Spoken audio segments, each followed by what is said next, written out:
Olá, ouvintes do canal aberto. Meu nome é Jerusa Arruda. Hoje nós temos mais uma entrevista, né, agora com o Felipe Teixeira Dias, graduando do curso de Direito. Seja bem-vindo, Felipe, da UniFG, acadêmico do curso de Geografia pela Universidade Estácio de Sá, pesquisador discente do Observatório da UniFG, do Semiárido Nordestino, e faz um trabalho no Núcleo de Pesquisa de Direito à Cidade do Seminário e Laboratório de Geoprocessamento e desenvolve pesquisas sobre os temas política urbana e direito à cidade. E hoje o Felipe, ele veio conversar conosco sobre o tema saneamento básico, um tema extremamente importante, né, para todos os brasileiros no país, principalmente nesse tempo de coronavírus, né, de pandemia. Esse tema extremamente relevante e também porque há uma preocupação, né, no que toca aos interesses da população sobre esse tema. Felipe, eu passo a palavra para você. Saneamento básico, o que é isso? Obrigado. Primeiramente, eu gostaria de agradecer, Jerusa, pelo convite, dizer que é um enorme prazer estar aqui hoje para falar com vocês, os ouvintes e todos os que contribuem com o canal aberto. Dizer que é um tema muito dedicado e é um tema muito necessário que se trate e que se trabalhe sobre ele. Saneamento básico, durante as últimas décadas no Brasil, ele vem se tornando cada vez mais um tema de discussão, não só pelos legisladores, pela comunidade acadêmica, mas também por toda a população. Porque a gente pensa assim, saneamento básico como algo distante, mas, no entanto, o saneamento básico está o tempo todo presente em nossas vidas. O que seria, então, esse saneamento básico? O saneamento básico, na verdade, ele é um conjunto de diretrizes, né, assim, instituídas por lei, que vai tratar de quê? Daquele lixo que todos os dias o carro passa e coleta nas ruas, dos esgotamentos sanitários que fazem parte aí da via urbana das cidades, do tratamento de água, do direcionamento desses recursos. Também vai tratar dos lixões. Hoje em dia não mais é permitido usar essa sigla, mas aterro controlado, que na verdade está bem distante de ser aterros controlados mesmo. E o saneamento básico, ultimamente, ele sofreu uma modificação pela legislação nova que veio em 2020, justamente, Jerusa, por conta dessa questão da pandemia que a gente está vivendo. Então, a pandemia, ela escancarou aí os problemas que o saneamento básico já enfrentava no Brasil, e aí, nesse contexto, é, surgem diversas discussões, né? Mas o que levou a chegar na situação que está? E aí, sobre essa questão, a gente tem diversos fatores. Não, a gente não pode só culpar os fatores históricos culturais, não. A gente também pode muito bem invocar aí a questão da falta de participação democrática da população nos planos e projetos de saneamento básico. A gente precisa destacar também a falta de conhecimento que a população tem com relação ao tema, que às vezes a gente foca muito na questão acadêmico-jurídica e esquece de transformar essa informação em um conteúdo simples e de fácil acesso para a população. E que é um tema que está aí, é um tema que precisa ser debatido. Recentemente, aqui no nosso município, houve a nomeação de um comitê que vai tratar aí das questões inerentes ao saneamento básico aqui no município de Guanambi. E isso daí é um avanço significativo, porque traz para dentro desse projeto participantes da sociedade civil organizada, que são pessoas que têm um certo nível de conhecimento, mas que vão representar a gente, que em nossa maioria nós não temos assim no dia a dia o conhecimento e a técnica necessária para estar ali discutindo sobre o tema, né? Ô Felipe, quando a gente fala sobre saneamento básico, quais são os principais serviços que têm relação com esse tema? Certo. Os principais serviços aí que a gente tem é o tratamento de água, quando a gente pensa aí nessa água que chega todos os dias em nossas residências aí, que a gente sempre vai lembrar da Embasa, mas a Embasa é um órgão que executa o serviço meio, que é levar a água até as nossas residências. Mas isso daí, por trás disso, a gente tem o saneamento básico. A gente tem os esgotamentos, o reservatório final, que é onde esses esgotamentos vão chegar, que também é uma questão de saneamento básico, portanto, aí está linkada com a questão do tratamento das águas. Temos a disposição final dos resíduos sólidos, que é os chamados lixões, aquele local distante da cidade onde é reservada aquela área para destinar o lixo final. Temos aí a coleta nas ruas também. E por incrível que pareça, Gê, muitas pessoas não se dão conta, mas a saúde pública também está linkada diretamente com a questão do saneamento básico. Por quê? Quando a gente pensa na saúde pública, o Sistema Único de Saúde ele vai ter tratamentos diretos com o saneamento básico no sentido de prevenir, de organizar os ambientes urbanos para que a saúde pública ela possa ser atendida, para que a gente tenha uma limpeza das ruas, uma limpeza dos setores públicos, uma limpeza dos serviços, dos locais onde se executam as políticas públicas de saúde, por exemplo, hospitais e assim sucessivamente. Quando você fala esses itens, né, tratamento de água, esgotamento sanitário, resíduo sólido, coleta de lixo, saúde pública, a água que chega, né, a água que nós consumimos, né, ela é uma água de qualidade, ela pode acarretar algum problema de saúde, caso ela não seja devidamente tratada? Isso aí é um ponto muito sensível, porque o que ocorre? A gente tem uma quantidade de água que deveria ser limitada, porque o percentual de água doce no mundo é, é até chega a ser cômico, que é 0,93, 94% de toda a água que tem no mundo, 0,94%, menos de 1% é água potável, água doce que a gente pode estar utilizando.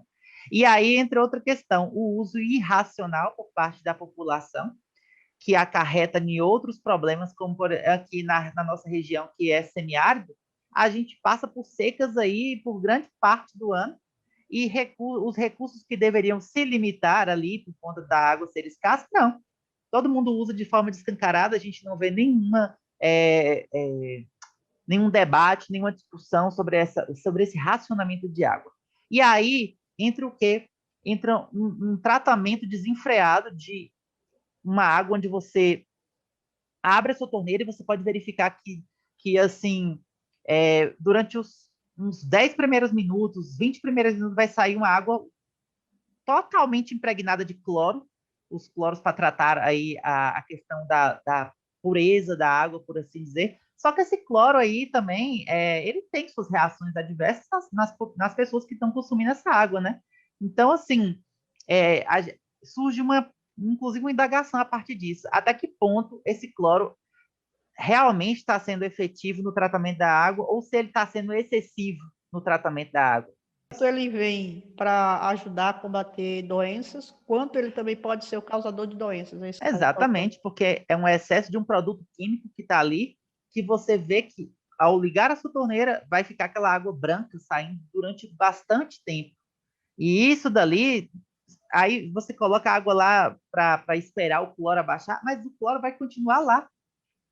É o mesmo caso de água não misturar com óleo, né? E a gente consegue ver, eu falando assim, estou insistindo nessa questão da água, porque é o bem primeiro, né? Você Com fala de certeza. menos de 1%, né, dos recursos hídricos no mundo, né, são de água potável, ou seja, água que a gente pode consumir. Só que desde o momento que, até que ela chega às nossas casas, elas deviam passar por um tratamento, e um deles é a adição de cloro, não é isso? Exatamente. Então a gente consegue visualizar, né? Não sei se as donas de casa que estão nos assistindo, até quando a gente abre a torneira que coloca numa vasilha, por exemplo, a gente consegue ver aquele pó, não é isso? E aquilo então é o Exato. cloro. Isso. Você ferve a água, você vai verificar que se você ferver a água toda que tem ali naquela panela, no fundo da panela vai ficar uma Fica marca resíduo. branca. Fica um resíduo. Exatamente. Um resíduo branco, vira até um pozinho que fica ali. Imagine aquilo no nosso organismo, né? A primeira dica que nós podemos trazer quando a gente fala em tratamento de água é a questão do consumo consciente, né? Que é a água que chega em nossas casas, que a pessoa não possa ter um filtro, não possa ter uma outra ação, ela deve ser a dona de casa deveria, então, passar por um processo de tentar purificar ao máximo aquela água antes de beber, é isso? Justamente. Uma Para delas poder seria a ter fervura. fervura, poderia ser a fervura. O ideal mesmo seria aqueles filtros de barro, porque o cloro, quando ele entra em contato com o barro absorve aquela textura daquele material e permanece no barro, né? Então, assim, é, não existe ainda assim, um mecanismo que seja o mais perfeito de purificação da água, mas os mais indicados são os filtros mesmo, porque as velas elas têm essa dinâmica de poder parar ali todas essas infiltrações, todos esses, até micróbios, se for o caso, né? Porque a gente sabe que o tratamento ele vem para poder melhorar a qualidade da água, mas isso garante que não vai vir nenhum micróbio, não vai vir nenhuma contaminação. A gente sabe que tem um percentual de pureza e de limpeza, mas dizer que é 100% a gente não tem como garantir em absolutamente nada que é 100%. A gente pode prevenir. Exatamente. Uma outra questão que você colocou aqui, Lipe, foi com relação ao esgotamento sanitário. Né? No Brasil, é comprovado, e no interior não é diferente, a ausência, né, ou a insuficiência de uma política voltada para a questão do esgotamento sanitário. Né? O que vem a ser um esgotamento sanitário? Certo. O esgotamento sanitário, ele além de ser um problema de saúde pública e de saneamento, ele enfrenta um problema de cunho urbanístico. A gente tem cidades que são construídas de forma totalmente aquém do planejamento urbano adequado. Mas o que é esse planejamento urbano adequado? É você construir cidades que tenham uma qualidade de vida que possa oferecer à população serviços básicos, e não só serviços básicos, mas infraestrutura básica. Exemplo, Guanambi. Guanambi foi uma cidade que foi crescendo de uma forma rápida. Então, assim, ok, a gente tem um problema que é a questão de ter o tecido urbano de Guanambi ter se expandido rápido, de forma assim, horizontal, sobremaneira, né? Mas isso não incumbe e nem diminui a nossa responsabilidade social de trabalhar em prol de políticas que tratem os esgotos de Guanambi. Por exemplo, a gente tem ali ao lado de um mercado municipal um esgotamento a céu aberto.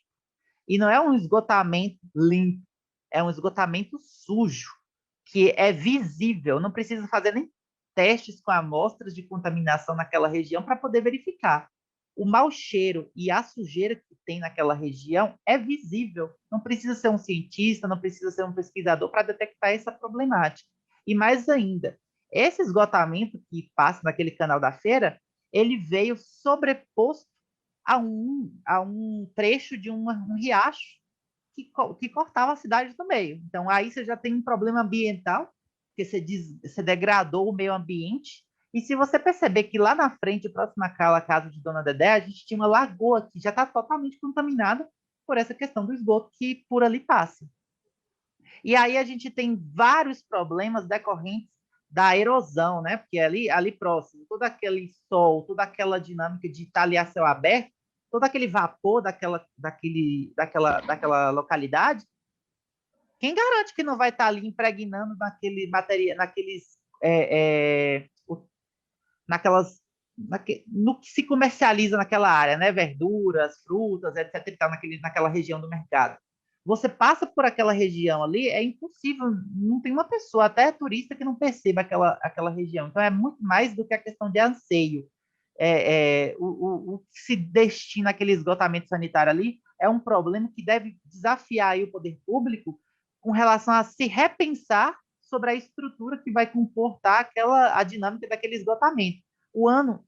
Há uns 2 anos, mais ou menos, ou 2 anos e meio, morreu um homem por conta, dentre tantos acidentes que tem naquele esgotamento a céu aberto, eu digo, morreu um homem porque uma parte do esgoto era fechado, ninguém sabia que aquele esgoto estava sendo, aquela cobertura estava sediça, o homem passou por ali, caiu, outra pessoa foi tentar ajudar ele, caiu também, só que essa outra pessoa não morreu, mas teve infecções nos cortes que levou.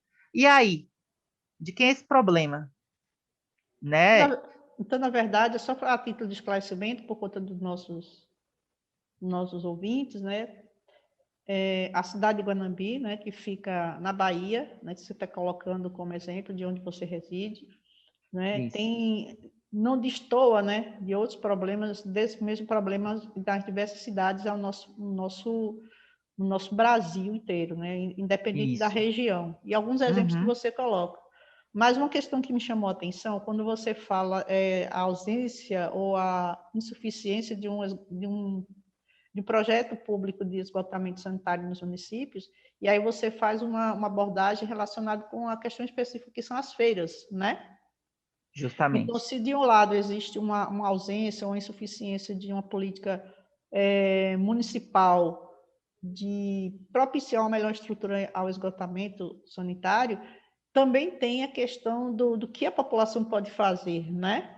Então, por exemplo, se Justamente. você está na feira, os resíduos que ficam lá, quando termina a feira, onde é que você vai jogar, se você vai jogar no bueiro, se você joga na própria área que está ali para o esgotamento. Enfim, então existe uma responsabilidade não só do poder público municipal, não é isso, mas também a população tem como contribuir nisso, não é? Justamente. A gestão da cidade é uma gestão participativa. O prefeito, o gestor de uma cidade, ele tem uma figura representativa. Mas nós, enquanto cidadãos, nós, enquanto pessoas que estamos compondo essa sociedade supostamente consciente, a gente tem nosso dever, a gente tem que colaborar com essa gestão. Não é simplesmente escancarar e acreditar que tudo é oriundo do poder público, ou obrigação do poder público, ou atividade eminentemente oriunda da administração pública. Não, nós temos nosso dever de participar. Não é porque o esgoto está ali ao lado da feira que eu vou utilizar o meu material de vendas ou de consumo, ou de quer que seja, e dispensar ali a céu aberto, porque aquilo ali gera um outro custo para a máquina, para o poder público, que é um custo de limpeza, e gera um custo também em cima da saúde pública, porque ao mesmo tempo em que eu vou ter que limpar aquela região, eu também estou contaminando aquela região. Então, o índice de doenças, o índice de transmissão de dengue, de chikungunya e tantas outras doenças que a gente sabe que se proliferam nessa área, nessas localidades que tem muito lixo e que tem muita água contaminada, é enorme. Então, a gente, enquanto cidadão, tem essa participação e deve sim. Inclusive, tinha umas políticas antigamente aqui, por exemplo, em Guanambi, no Brasil inteiro, foi uma política, aquela política consciente que tinha as lixeirinhas em cada esquina das cidades, e depois inventaram a questão da reciclagem, né, do destino dos materiais em cores. A gente tinha os lixeiros azuis, vermelhos e tal, de várias cores para cada tipo de material. Mas é uma cultura que tem que, já que não é uma cultura que as pessoas elas estejam aderindo por conta própria, é necessário que haja aí uma troca, né, uma dinâmica de troca entre o poder público e as pessoas de uma forma coercitiva, ou seja, de uma forma de obrigar as pessoas a cumprir aquilo ali. Porque o descumprimento traz muito mais prejuízo do que o cumprimento. Enquanto um descumpre, vários outros estão ali padecendo por conta desse problema, né? É o caso aí da pandemia, que a gente está vendo de forma escancarada também. Ok. Olha, o outro item que você colocou, que compõe o conjunto, né, de serviços, no que tange a questão do saneamento básico, é sobre resíduos sólidos. O que é o resíduo sólido e de que maneira a população pode fazer esse descarte? Os resíduos sólidos, assim, de forma geral, grande parte dos lixos, né, do que é descartável, do que a gente utiliza no dia a dia. Esses resíduos, eles são chamados de resíduos sólidos porque é o restante do que a gente utilizou e que vai ter uma degradação um tempo muito longo e que, por um lapso temporal não curto, aquilo ali não vai se degradar no meio ambiente. E então aquilo ali vai trazer prejuízos para a população. A Política Nacional de Resíduos Sólidos, em 2010, foi instituída em 2010, tinha como previsão que os lixões, que é o local de destinatário dos resíduos sólidos, se extinguissem até 2020. Já ampliou até 2030 agora. Por quê? Não deram conta. Qual era, então, a solução para isso? Propor criação de aterros controlados. O que seria esse aterro controlado? Como se fosse uma tumba mesmo, né? De onde você enterra ali uma pessoa. O ente público iria cavar, aterrar esse lixo existente, tapar. E esse aterro iria ser controlado justamente para evitar novos lixões. Por quê? Porque a gente sabe que quando você tem o processo de chuvas, o próprio processo de seca, todo aquele material ali a céu aberto, quando chove, por exemplo, junto com eles, junto com a água da chuva, que vai se infiltrar ali pelo subsolo, a gente vai ter uma série de contaminações. E essa água contaminada ela vai descer lá para os rios, para as localidades onde a gente tem os reservatórios de água. E aí pode ocorrer o processo de água contaminada, como em vários lugares do Brasil já houve esse processo, né? Então, o seguinte, exemplos, né?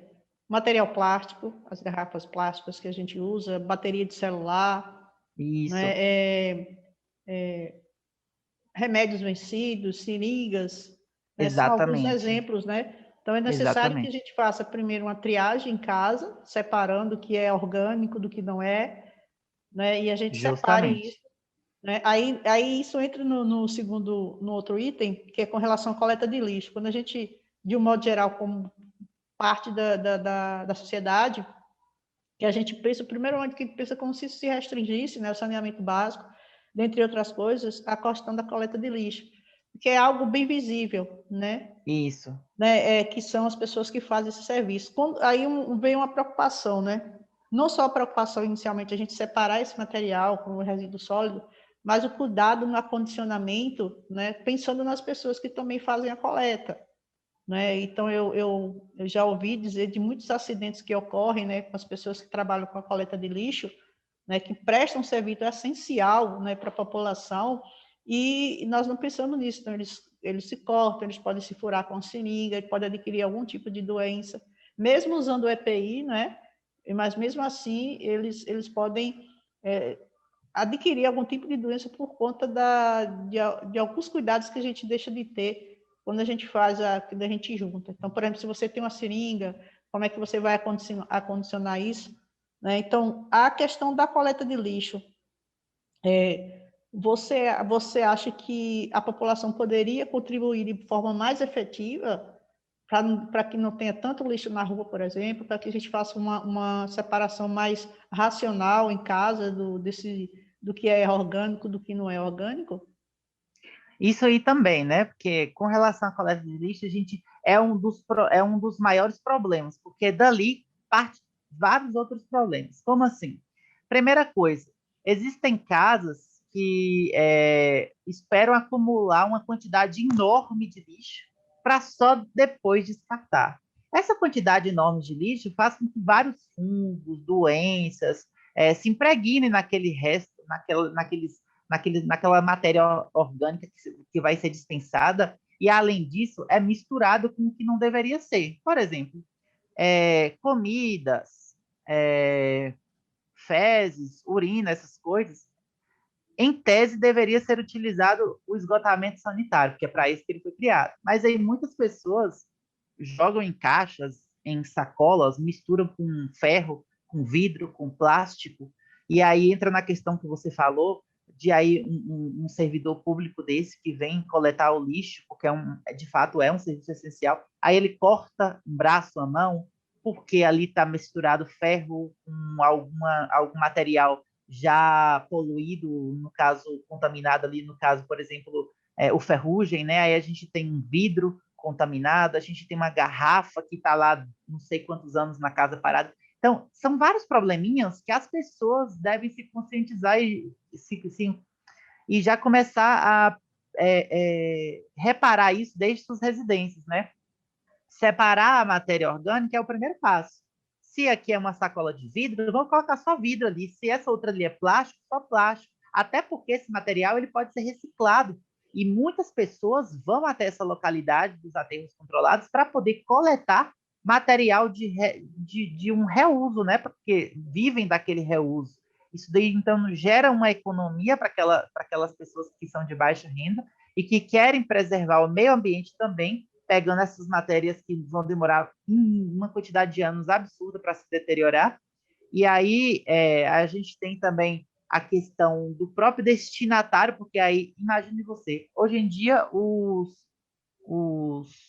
funcionários que cuidam da coleta de lixo, eles não têm como direcionar o lixo de uma forma adequada e racional, por quê?